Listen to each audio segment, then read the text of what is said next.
कैकेयी कोप भवन में राम के राजतिलक का शुभ समाचार अयोध्या के घर घर में पहुंच गया। पूरी नगरी में प्रसन्नता की लहर फैल गई। घर घर में मंगल मनाया जाने लगा। स्त्रियां मधुर स्वर में रात भर मंगलगान करती रहीं। सूर्योदय होने पर नगरवासी अपने अपने घरों को ध्वजा पताका, वंदनवार आदि से सजाने लगे। हाट बाजारों को भांति भांति के सुगंधित एवं रंग बिरंगे पुष्पों से सजाया गया। गवैये, नट, नर्तक आदि अपने आश्चर्यजनक करतब दिखाकर नगरवासियों का मनोरंजन करने लगे। स्थान स्थान में कदली स्तंभों के द्वार बनाए गए। ऐसा प्रतीत होने लगा कि अयोध्या नगरी नववधु के समान श्रृंगार कर राम के रूप में वर के आगमन की प्रतीक्षा कर रही है।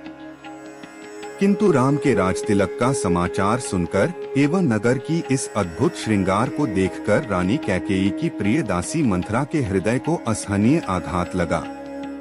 वह सोचने लगी कि यदि कौशल्या का पुत्र राजा बन जाएगा तो कौशल्या को राजमाता का पद प्राप्त हो जाएगा और कौशल्या की स्थिति अन्य रानियों की स्थिति से श्रेष्ठ हो जाएगी। ऐसी स्थिति में उसकी दासियां भी स्वयं को मुझसे श्रेष्ठ समझने लगेंगी। वर्तमान में कैकेयी राजा की सर्वाधिक प्रिय रानी है और इसी कारण से महारानी कैकेयी का ही राजमहल पर शासन चलता है।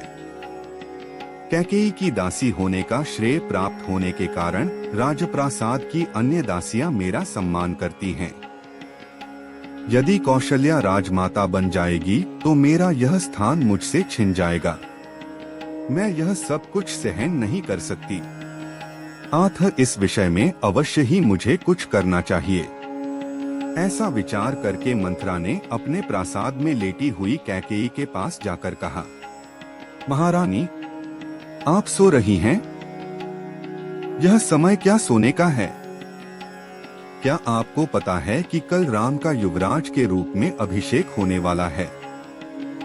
मंथरा के मुख से राम के राजतिलक का समाचार सुनकर कैकेयी को अत्यंत प्रसन्नता हुई। समाचार सुनाने की खुशी में कैकेयी ने मंथरा को पुरस्कार स्वरूप एक बहुमूल्य आभूषण दिया और कहा, मंथरे, तू अत्यंत प्रिय समाचार लेकर आई है। तू तो जानती ही है कि राम मुझे बहुत प्रिय है। इस समाचार को सुनाने के लिए तू यदि और भी जो कुछ मांगेगी तो मैं वह भी तुझे दूंगी। कैकेयी के वचनों को सुनकर मंथरा अत्यंत क्रोधित हो गई। उसका का तन बदन जल भुन गया। पुरस्कार में दिए गए आभूषण को फेंकते हुए वो बोली, महारानी, आप बहुत नासमझ हैं। स्मरण रखिए कि सौत का बेटा शत्रु के जैसा होता है। राम का अभिषेक होने पर कौशल्या को राजमाता का पद मिल जाएगा और आपकी पदवी उसकी दासी के जैसी हो जाएगी। आपका पुत्र भरत भी राम का दास हो जाएगा। भरत के दास हो जाने पर आपकी बहू को भी एक दासी की ही पदवी मिलेगी। यह सुनकर कैकेयी ने कहा, मंथरा, राम महाराज के ज्येष्ठ पुत्र हैं और प्रजा में अत्यंत लोकप्रिय हैं। अपने सद्गुणों के कारण वे सभी भाइयों से श्रेष्ठ भी हैं।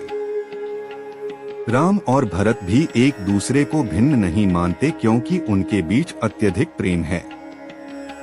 राम अपने सभी भाइयों को अपने ही समान समझते हैं, इसलिए राम को राज्य मिलना भरत को राज्य मिलने के जैसा ही है। यह सब सुनकर मंथरा और भी दुखी हो गई।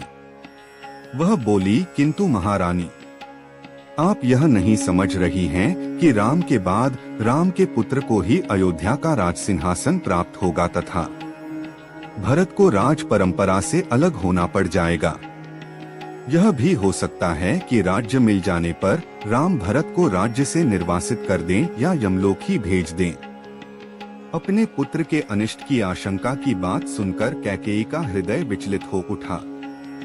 उसने मंथरा से पूछा, ऐसी स्थिति में मुझे क्या करना चाहिए? मंथरा ने उत्तर दिया, आपको स्मरण होगा कि एक बार देवासुर संग्राम के समय महाराज दशरथ आपको साथ लेकर युद्ध में इंद्र की सहायता करने के लिए गए थे। उस युद्ध में असुरों के अस्त्र शस्त्रों से महाराज दशरथ का शरीर जर्जर हो गया था और वे मूर्छित हो गए थे।